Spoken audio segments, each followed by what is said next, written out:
The United Kingdom, inventor of Israel, enemy of Palestine, killer of free speech. When a dying empire decides who can speak, who can resist, and who must be crushed, you know it's afraid. And that fear is the sound of the walls of hypocrisy cracking. It's 2025 and Britain has done it again. Palestine Action, a grassroots movement aimed at non-violent disruption of companies supplying weapons to Israel, has just been proscribed as a terrorist organization by the very same country that engineered the Palestinian catastrophe over a century ago. The irony is not just painful, it is revolting. Under the Terrorism Act 2000, it is now a criminal offense to support Palestine Action. That includes wearing clothing or badges in support, chanting slogans, carrying flags or logos, even expressing solidarity.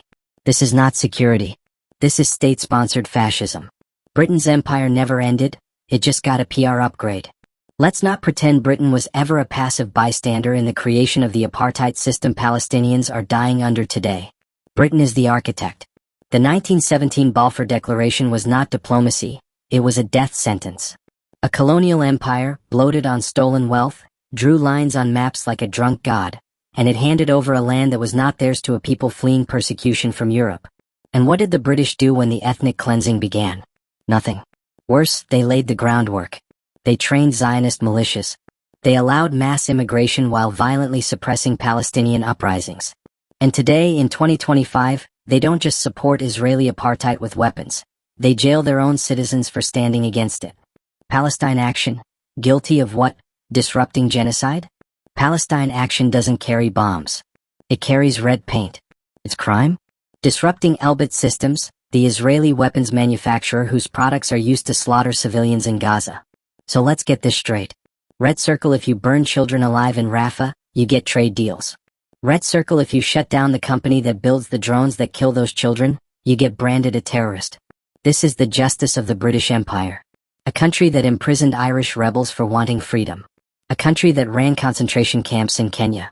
A country that starved millions in Bengal. And now, a country that throws its own people in prison for saying, Palestine has a right to exist. The British government, accessory to genocide.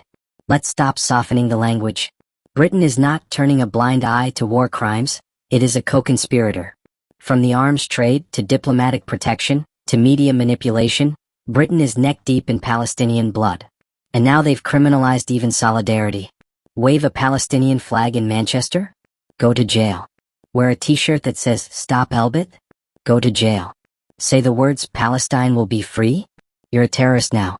No trial, no crime, just thought crime. What are they so afraid of? The answer is simple, truth. Because truth is contagious. Because if British citizens understood the full weight of what is being done in their name, the streets would be on fire. So the government does what empires always do when they're exposed. They ban the mirror. They crush resistance with laws. They rewrite history with press releases. And they jail those brave enough to stand up and say, not in my name. But here's what they don't understand. You cannot ban justice. You cannot outlaw the truth. And you will never stop the rising tide of resistance. To Britain you created this fire. And now you choke on its smoke. You created Israel not to protect Jews, but to protect your geopolitical interests in the Middle East. You sold out the Palestinian people, then watched as they were driven from their homes, their villages erased, their children buried under rubble, and now you criminalize those who dare to remember? You, Britain, are not a peacekeeper. You are not a democracy. You are an empire pretending to be a country. You are the enabler of apartheid, the godfather of occupation, the silent partner of genocide. But know this, the world is watching. For every activist you arrest, 10 more will rise. For every flag you rip down, 1,000 more will fly. You cannot imprison a movement whose soul is rooted in justice. You cannot kill an idea whose time has come.